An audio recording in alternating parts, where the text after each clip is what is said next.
Americana, which is the original. It's not related to Mamey, but it is the original Mamey. Because when the Spanish first came to America, this is what they came across. This is native to the Caribbean. So when the Spanish came and they started exploring all the islands in the Caribbean, they encountered this fruit, which they called Mamey Americana. They found it, put it on the ship, brought it back to Spain, showed the scientists, the botanists over there in Europe. They brought back flowers and fruit. And the botanist said, Mamey Americana. And what does Mamey Americana mean in Latin? Because that's the Latin botanical name. Mamea is mammary glands. Mammary, so it's breasts. Americana, so it's American breasts. That's where we get the name Mamey from.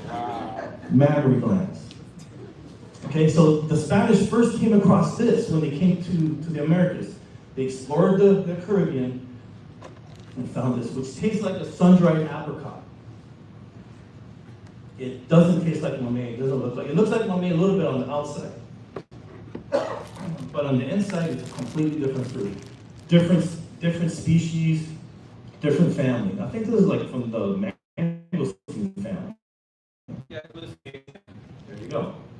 So, what happened next was when the Spanish continued exploring and discovered Central America, they came across this. And they said, forget about that. Forget about that over there. This is the real Mamey. This is really looking like mammary gland. This really looks like an American breast.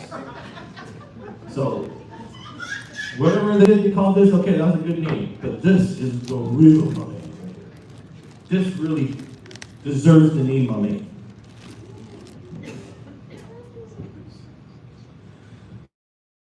Two. We've December, January, February. That's the time of the year when there's no Mamey. And working at the research center, my dad came across this, Tazumal. And originally it was not called Tazumal, it was called prolific. Because it was very, very prolific. It was a seedling from truck, super productive, and it made fruit in January when there was no Mamey. So for a little while, they thought they hit the jackpot. But unfortunately, it has uneven ripening, which they found out with time. It's hard on one side, half of it's hard. Let's wait until next year to see if it does the same thing. Yes, it's still hard this year. What should we do? Let's give it this, let's give it that. Still, uneven ripening, which was very disappointing. But the other half of this that's good, it's delicious. It's to die for. It's the perfect Mamey. But the other half is hard. So it's unreliable ripening and not good for the commercial market, which would be a knockout punch because we need a version of Mamey. So they named it after Mayan cities. Tazumal being one of them. So they named this guy Tazumal. And they had other seedlings at Trek. This being another one called Copan, which is another city in Mexico, it's a Mayan city. And Copan was one of those Mameys that existed back in the 70s when there was very little cultivars available to graft or to even eat. And this may not be the best Mamey out there, but it's one of the first, Copan. And it's been at the research center since the early 70s. Another one is Mayapan, and this one's really fuzzy. And one day, I guess back in the 70s, we got the Key West. I guess Mr. Pantene made a trip to the fire station in Key West. Acres of Mamey. He was like, acres of Mamey. He was like, is there anything better than this?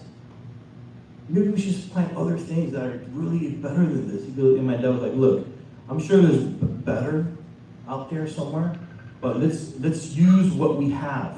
And we have a lot of budwood of this, and this is good enough for you. This is going to be good enough. Well, I'm putting my phone on silent.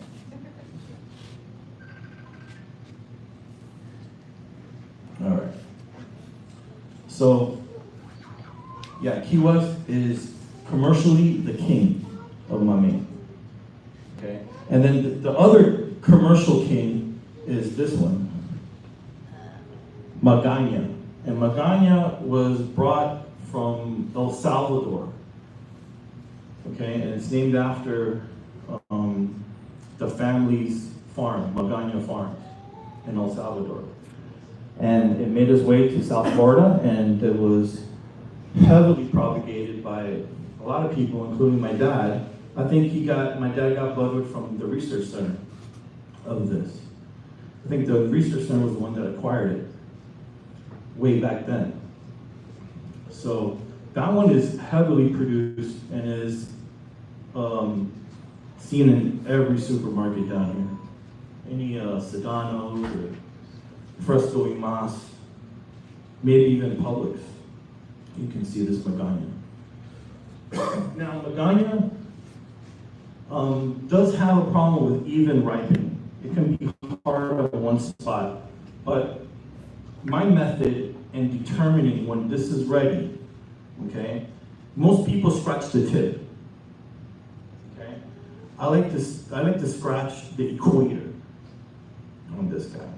Okay, if it's right here in the middle on 2 or 3 different locations, you have a really good chance of it ripening evenly. Now, if you just check the tip's going to be red almost 99% of the time when it's in season. But in the middle, it could still be green.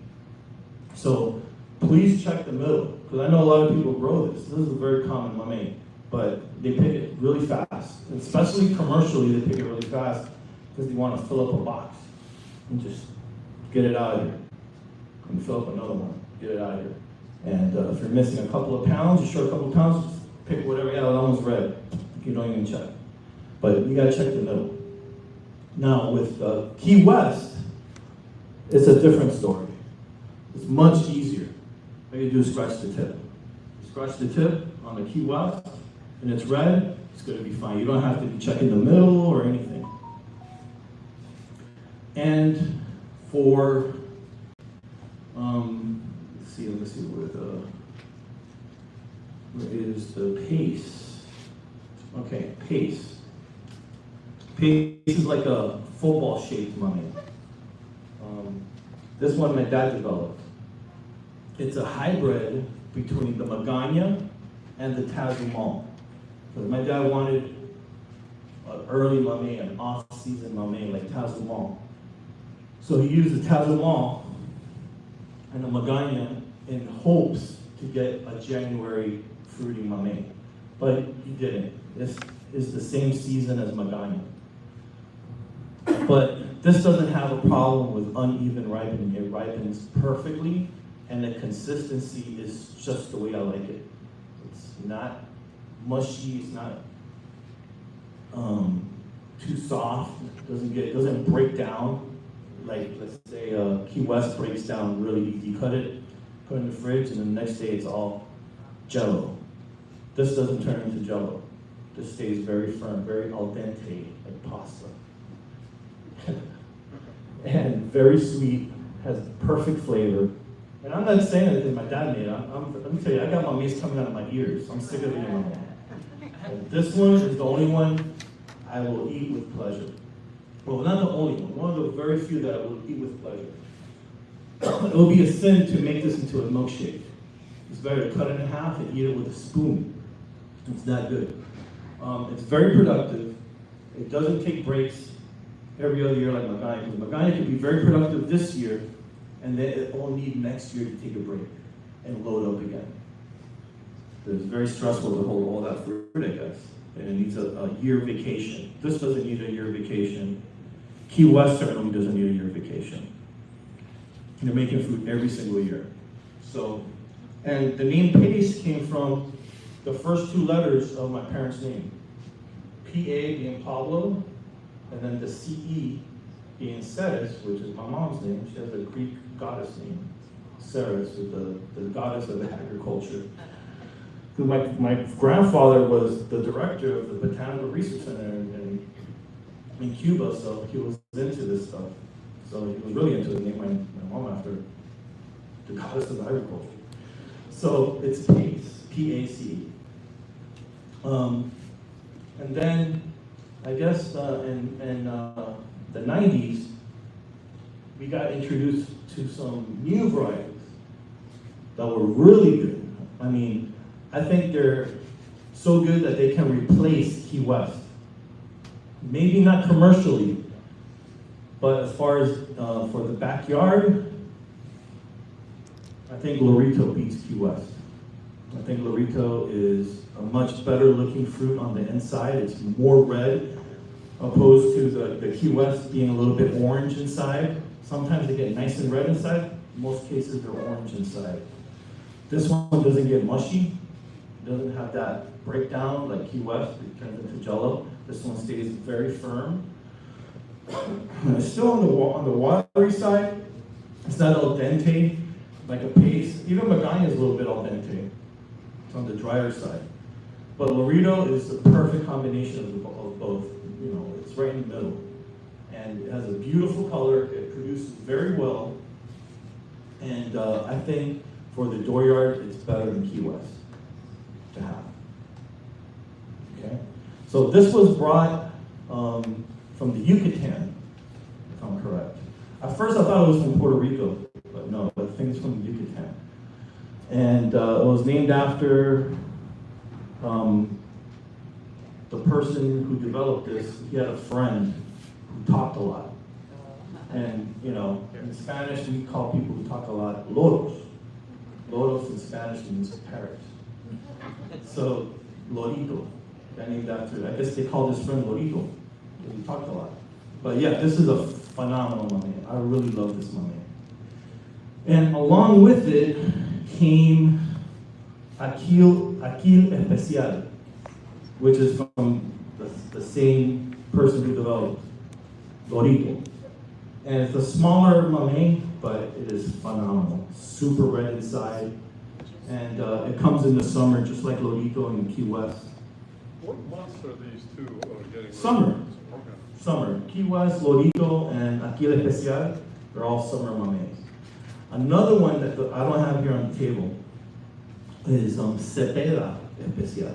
Now, Cepeda Especial is another Yucatán from the same place, and that one's phenomenally good. It's just perfection. Just like this. Lorito and Akil are just perfection. How is the production of that?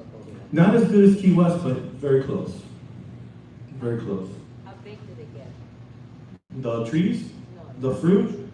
Well, I picked these early. I mean, these are not ready until July, August, September. So they're going to get, you know, maybe a quarter bigger or a third bigger, depends how many seeds they have inside. Because it could be a big fruit if it has 2 or 3 seeds inside. Depends on how well pollinated it got. Aren't both those like semi-dwarf ones? Sorry? Aren't both those like smaller trees? What, these? Yeah, Lorito. No, these get really big. The Lorito just wants to The Lorito wants to go up. wants to go up. Akil wants to go up. Cepeda wants to go up. And there's another one from the same collector and from the Yucatán called Vidal Redondo. I don't know if you guys ever heard of Vidal Redondo. It's another one that's really good. It's all from the same place. So those are the 4. Oh, the guy's name is Mani. He has a Mamey called Mani too. I haven't tried that one yet, but I should have got budwig of that a long time ago, but I didn't. What I did get budwig of was these 4. Cepeda Especial, Lorito, Akil Especial, and Cepeda Especial. Those are the ones that I ended up grafting and propagating. I should have gotten Mani, which is the name of the guy. But it is what it is. Well, they have a tree over there at Fairchild Farm, so it's still not too late. Okay, so let's see what else we have here on the table. This was a seedling my dad planted from a Key West, just named it Lara. It's when the Key West finishes, this one is ready. So it's like a fall Mamey. Deep red, very pasty, It's not watery at all. It ripens evenly. It's a very good producer. And put a name on it. That's how much we liked it. And this, my dad came up with it back in the 80s. It's planting seeds. Let's see what else. Oh, well, here's a really good Mamey. They get a lot bigger than this. This one's called Pilo. And Pilo is a tree that we used to have in our collection but got destroyed by some of the hurricanes. It's a big Mamey. This is a tiny one because we're still in the spring. This is ready to pick like in July, August. And it's a deep red Mamey, delicious. It's not watery. It's very firm, but it's not very productive. It's not a productive Mamey. It makes maybe a handful of fruit. And the tree's big and it makes a handful. So it's not a really good choice even for the dooryard. This would be like a collector's Mamey. There's been a lot of talk between collector mangoes and insurance mangoes. This is definitely not an insurance Mamey. Okay, and then we got also, let me see, I saw that Zane brought me this. It's called G4. Now, I spend a lot of time in my truck because, you know, I cut budwood and sometimes I collect seeds. And they let me in there to collect sometimes. And I discovered not discovered, but I just stumbled across 4 Mamey seedlings from Guatemala that Jonathan Crane planted back in 98. 96, okay. 1996, so these trees are like 30 years old. And There's actually 5. There's 5? Yeah. Okay, well, I only noticed 3. And he ended up finding the 4th one, now I find out there's 5. Okay, so the first one I came across was what I call the G1, okay, which makes a big Mamey, a good sized Mamey, kind of like, I would say like this, like a Key West, maybe a little bit bigger, and that one blew me away. I mean, let me tell you, it's hard to blow me away when it comes to Mamey. Like I said before, I have them coming out of my ears, and this one really impressed me. I found it on the floor, half eaten up by a raccoon or a possum, and saw that it was really red inside. Looked at the name. No, this is a seedling. This is a brand new variety. Probably no one's ever tried before. Picked it up, brought it back to my office, left it in there, and then a couple of days later, so it was soft, so I put it, whatever, in the fridge. And that day, a friend of mine came over to visit, Captain Chemo, famous photographer, and I'm like, hey, you want to try a brand new Mamey that I found? I thought it was the best thing I've ever had so far in Mamey. I mean, oh, wait a minute, no, I didn't even try it. I was like, hey, you want to try this Mamey I found? Let's see what it's like, blah, blah. And he was like, sure, and he's not a Mamey guy, okay? He's Cambodian. He's not really interested in Mamey. So I bring it out, cut a slice for him, cut a slice for me, and we both ate at the same time. First time for me, first time for him, and we both looked at each other and were like, whoa, what is this, man? This is like, the way I described it was yogurt-covered raisins. Phenomenal. It was chewy, it wasn't chewy, but it was like, it had a really good consistency. It wasn't soft, it wasn't firm, it was right in the middle, and it had that consistency. That's what I came away with. And I thought it was the best Mamey I've ever had.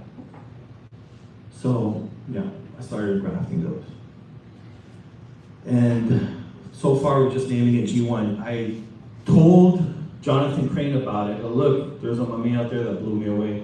And I see that you planted it back in '96. And what do you know about it? Have you tried it yet? Nope, I haven't tried it yet. I don't know anything about it. Well, this one's a winner. This one's a winner. So I kept on, doing my thing, and I saw another one that said Guatemalan seedling. And didn't make much of it, the fruit wasn't ready. And I saw another one that said Guatemalan seedling, so that's number 3. And that one had fruit that was ready to pick, but they were smaller. They kind of had kind of had like this shape, right? The G3. It's a little bit smaller. It's a little more round. A little bit more Kind of roundish. like Jamaica. Kind of like a Jamaica, yeah. Just, Well, just a little smaller. it wasn't like this though. No. Okay. Smaller. All right. Well, that one tasted really good too. Some people even say that it tasted like cherries. It is a cherry. It is absolutely delicious. It's incredible. Yeah, I put them in a box and I shipped it out to Paul right away so you can try it.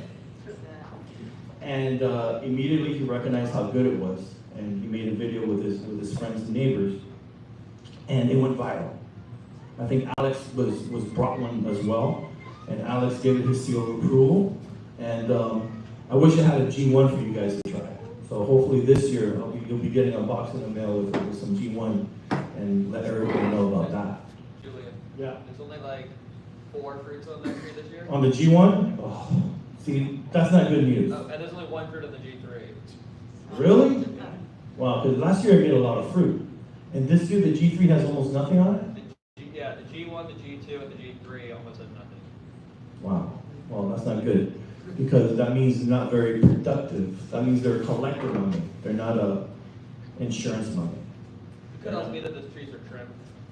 Yeah, but if you look at the other varieties of Mameys, they're full of fruit. If you look at Key West, you look at Lorito, you look at Magna, you look at Tazumal, you look at all the other ones, they're full of fruit. All the reliable ones are full of fruit, even though they got cut drastically. They go in there with circular saws and cut the sides and cut the tops relentlessly. No discrimination, everybody gets cut the same. And some trees still produce. How tall is the optimal size for production to keep mayonnaise at? 15 feet. Let's say your tree grows to be 20 feet tall. Cut it back to 12 and let it start all over again. Yeah, I mean, you can grow it, you can do it like that, cut it all the way back, or you can do what I do is I cut the vertical branch and leave the laterals. Right. So it grows short and wide. And every time you see a vertically growing branch, cut it and then let it sprout. I did that for a Vejó, I guess, at my place. Vejó. A hill. Vejó. And that thing, I cut the top off, it's almost as wide around as this flume. Yeah, that one is, so this is Vejó right here. I haven't gotten to that one yet, but I might as well. Vejó, I've talked to Richard Campbell about Vejó, and he tells me that it could be a different species of Mamey, because the flower is so weird looking. The story behind Vejó, I don't know if anybody knows the story behind Vejó. It's from the Redlands. It's a seed planted in the Redlands by a guy that everybody would call El Viejo, the old man. And it's a really sad story about El Viejo. He wanted to start a nursery back in the 80s, and he planted a lot of seeds. He went to Costa Rica and brought back some seeds and planted this, years before that. And this is what came out. This is a seedling from Costa Rica. And everybody liked it, everybody thought it was interesting, and it made fruit in January. So it was an off-season Mamey. But it's kind of hit or miss. Sometimes it's good, sometimes it's bad, sometimes it has no flavor. It has a really weird consistency. It's very, I don't know, kind of like Play-Doh. I don't know, I don't know how to describe it. It's very, I don't know how to describe it. It's very dry, but moist at the same time. Kind of like a mashed potato consistency. But it's very red inside, almost purple. Yeah. And so anyways, the old man at Vejó, his son died in a car accident back in the 80s. And since that happened, he got hit with depression, hit with sadness, and he just didn't want to go on anymore. He lost his ambition. But this kept on. This became very popular as a Mamey alternative for, Tazumal. So it makes fruit in January and February. And, March as well. You can still find fruit on it. This one, let's see. Let me scratch it. Oh, there you go. No, when I cut Nice and red. I cut this tree back probably 8 feet off the top of it, and it spread. And it's been, what, 2 or 3 years, Paul, since I cut it back, and almost, I mean, it's got a few fruit on it, but it's not loaded like it used to be. Yeah, well, it takes a while to balance out again hormones and carbohydrates for it to start flowering again. But yeah, it is a very dwarfy tree compared to Lorito or Key West. It wants to grow short and wide, like Magna. Magna likes to grow short and wide too, unlike Key West or Lorito, which grows straight up. But they're really rainforest trees. Their instinct is to, whoever reaches the sun first wins. Because if not, you're gonna be stuck in the shade, and you're not gonna be able to make any fruit if you're in the shade. So you gotta compete for sunlight. And Mameys are really good at doing that. But Magna, for some reason, grows short and wide, I guess. It's one of those that didn't need to compete in their region. And Vejó as well, its genetics doesn't seem to be worried about competing for sunlight. So that's pretty much why they grow so vigorously, because they need to compete for sunlight. So that's Vejó. And then we got this Florida. So my dad named Florida. It's a seedling of probably a Key West, I'm not really sure. But my dad held this in very high regards because it ripened 1 month before Key West. So Key West is July, August. June, like in the beginning of June, these started turning red. And they're just as good as the Key West, maybe a little bit better. And they're super productive. Now the only thing is they're not precocious, like let's say Magna or Vejó. They make fruit right away. You graft it, and then a year later, they're starting to flower. These take years to start making flower, even if it's grafted. Just like Key West. Key West is another one that even if it's grafted, it's going to take years to start making flowers, unfortunately. Magna immediately starts making flowers, so it's very precocious. Tazumal is another one that's very precocious, starts making flowers right away.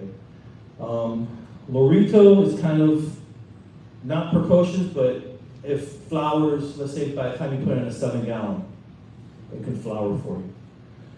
Okay, and then for me, the star of the show for me is this right here, Jamaica. Oh yeah, oh yeah. Really, I've seen your reaction videos, and it was awesome. That's, Okay. that's the head and shoulders above it, every other mango that I've And that's saying a lot from you, because you're a Mamey guy. You like Mamey. You've been eating Mamey for a couple of decades, I can guess, right? Yeah. I don't like eating Mamey unless it's really good. And this is really good. And the G1 was really good too. Yeah, I had that. Okay. This Jamaica is, to me, the missing link that we've been all waiting for, that makes fruit in January, February, March, and maybe even December and November. Last year, I was picking this back in late November, throughout December, throughout November, and I sent Paul a box back in December or January of the Jamaica for him to try with his friends and neighbors, and they were blown away. I knew that they were going to like it, but I didn't think they would like it that much. It's But exquisite. It's Absolutely exquisite. exquisite. Yeah, it has a perfect consistency. It has a very pleasant flavor. It's not overpowering. Some fruits are so overpowering that you can just eat a slice and you're done. This you can eat the whole thing. This is what you call personal. Remember personal pizza, personal pan pizza, personal Mamey. You eat the whole thing by yourself. What's the color? Sorry? Color? Red? Oh, red. Yeah, very red. It could be, in between orange and red, or it can be red. But the flavor is phenomenal. And the tree is very productive. Last year it had a great crop, and this year it had a great crop as well. Now, last year, I guess because it all depends on the climate, it made the Mameys early, like super early. Like late November, December, January. A lot of them were ready to pick. This year in November, I couldn't find any that was ready to pick. December, I started finding one or two, that's it. And in January, I started getting more, and then now almost all of them are ready. But still, it's very, very early. Yeah. Do you know what triggers them? It seems like mangoes, the cold triggers a lot of them. But these are getting triggered before it gets cold. Yeah, no, these don't wait on stress from cold to make fruit. These Is are it daylight? programmed. No, it's just sunlight. Sunlight. Yeah, these are programmed to make fruit every year. Some are not, some are. Like Magna makes it heavy to rest and recover. Are these genetics ferocious? I don't know. I don't know yet. It's so new to me. I've been grafting them and then shipping them out. I haven't had I planted one, and it's about this big. And it's in the Mamey grove, so it's still in a lot of shade. So if it doesn't get hit by sunlight, it's not going to make flower. But I can only guess if it's precocious or not. But I know that it's super productive and it's reliable, because 2 years in a row I've been observing this variety, and it's been productive. It's been super productive, getting a heavy crop every single year, which is good news, because then I can say it's an insurance. It's an insurance money. Yeah. Did you already mention where that one came from? Or? Okay, this one came from Trek, from the University of Florida's Trek Research Center. And it was planted back in 1972 by Coral Campbell. No one knows anything about this. No one's ever heard of it. I asked Richard Campbell about it, Coral Campbell's son, and he said, no, I never heard of it. I'm like, did you know it makes fruit in November, December, and February? No, I had no idea. Whoa. My dad's been looking for this. My dad has his antennas extended all the way out, looking for a winter mamey that makes fruit in January. Never found it. I wish he was still alive so I can show him this and say, look, it was under your nose the whole time. Yeah. Hasn't it been there for since? 1972. 70, is it 75 or 72? 75. 75. Well, it's almost as old as me. I was born in 72. I've looked at the tag enough times to memorize it. Yeah. You still got a better memory than me. Wait till you get to be 50. 52. Yeah, so that's pretty much my main. Let me see what else, if I forgot about anything here. You know, there's a lot in the Sapotasia family, which is the Mamey family. We also have Caimito, which is hard to believe this is the same family as Mamey. Isn't that crazy? Caimito is the same family as Mamey. And so is Sapodilla. They look alike, so that's a little bit more believable. But this is very hard to understand how this could be the same family as Mamey. But it is. Another thing that's the same family as Mamey is green sapote. Very closely related. Inside of this fruit is a Mamey. It's red flesh with a little black seed, just like a Mamey. And another fruit, believe it or not, that's related to Mamey is the miracle fruit. Is related to Mamey. All the areas. Well, of course, all the areas. But there's a really cool Facebook page called Sapotasia Universe. And there, you want to find out about Sapotasias and how many types of Pruterias there are, go on that page, and they post pictures of the weirdest looking Mameys you've ever seen, or Pruterias you've ever seen in your life. So, anybody have any questions about Mamey? Go ahead. How do you keep the plant happy? Well, the happiest you can make the tree is by feeding it 20-20-20. How often? Once a month. Or every 2 weeks. Wow, really? Yeah, and it won't burn. It's not like granular. See, because granular fertilizer is more for an established tree.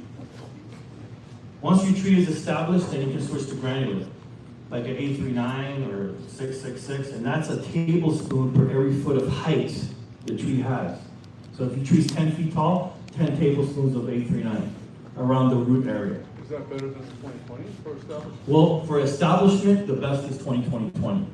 Or if you can get some, whatever, dynamite or pure coat and mix it with the soil or use that as top dressing, that's just as good as 2020. It's like giving it a drop of 2020 every day. What about mulch? Mulch, mulch is, a caveman way of fertilizing the tree. Does it like it? Does it not like it? Yeah, I mean, but in the beginning, you don't want to hold too much moisture, because then it can lead to root rot. So you want it to have good drainage, especially in the beginning. Yeah, once a tree is old and established, you can give it some mulch and maybe fertilize it with some granular stuff. But in the beginning, I like 20 or all-purpose Miracle Grow. It's like blue-green powder. It's 2 spoons in a gallon of water. Mix it up really good, and then pour it on the roots once a month. And you get really good results just by doing that. What about water? Water, okay, in the beginning, you gotta water only when it needs it. And so what does that mean? You stick your finger in the dirt. If it's wet, it means it doesn't need water. If you're like, hey, this is significantly drier than the last time I checked it. So let's give it some water with some 20 mixed in there. And when it's thirsty, it's gonna receive the fertilizer immediately. Unlike with a granular, it has to melt and go down and it takes days. With this, it's immediate satisfaction. Yes, sir. I've got a problem with gravity.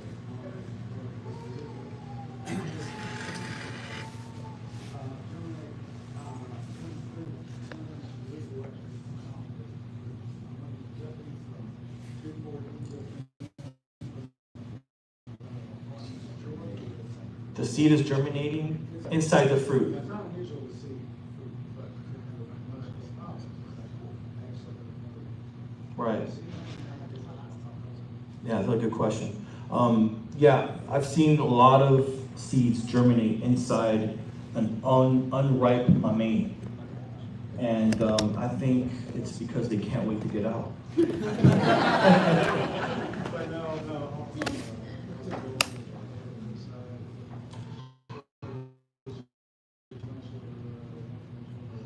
It may be too much nutrients because they're fully developed to the point where they can't wait anymore to germinate. And they germinate inside. Too much of it. You don't think it's getting too much of anything? And I do want to make another comment. You mentioned about the green Sapodilla. Yeah. Richard Kimball and I spent probably 2 days driving around one area. Say, Richard Kimball and I spent about 2 days driving around one area in Costa Rica, and we ran into a lot of Mameys that had maybe one side of it would be a solid, clear green with no whatever you want to call it on the outside. Some more than other. I have a couple of varieties that I've run into also that less than a third of the fruit has any of the scruffiness around it, but just a smooth skin. And I think Richard and I both kind of think that the green Sapote is just one extreme example of a Mamey. To call it a different species is questionable. That's all I know, because there's a whole spectrum of different, unfortunately, I don't know, well, I do know of a couple that are pretty smooth skin, but that's a whole nother story. Yeah, I think the smooth, weathered out skin is just it being weathered out. I think it's sun exposure for the Mameys, because sometimes one side is like almost white grayish, like an ash color, and it's very almost smooth. It has no fuzz on it, and that. In this case, the younger the fruit also. Oh, well, it could be genetics. Yeah, could be genetics. Yeah, some of them have no fuzz, some of them have a lot of fuzz. There's one called Lobo that has an incredible amount of fuzz on it. Yeah, but it's not that good. Yeah, I mean, green Sapote, there's the Whitman, there's the Pohama-O. You got a Pohama-O? Wow, that's rare. You want to talk about rare fruit? I have one in the ground for 20 years that hasn't made me fruit yet, and it's full of flowers right now, so hopefully I'll get a fruit. The Whitman is more reliable. Whitman makes a lot of fruit every year for me, and I have about 5 trees in the ground that are about 20 feet tall, or maybe more, maybe 25 feet. They're reaching the telephone poles. And they make a lot of fruit for me every single year. So, any more questions about Mamey? Yeah. What do you recommend as the best commercial variety going forward? Let's say somebody was going to start a grow now, what would you recommend? Yeah, Key West is commercially, I think it's still the king of commercial Mamey, Key West. Even though there's better ones out there, but they're not as reliable as Key West as far as production. Not even a Puerto Rico. Yeah, but you gotta focus on what's available right now. And what's widely available is Key West. But wouldn't there be some benefits to having something that's not widely available in a time when? Absolutely, but if you can get it, Oh, yeah, oh, you mean widely available like butter yeah. Or trees for sale. or trees? Right. So if you're looking to do something now, it will be Key West. In the future, maybe Jamaica. Pollination. I know you've recommended or to provide different varieties. Right, because they don't self-pollinate. Bring an extension cord. But with the offset and the seasons almost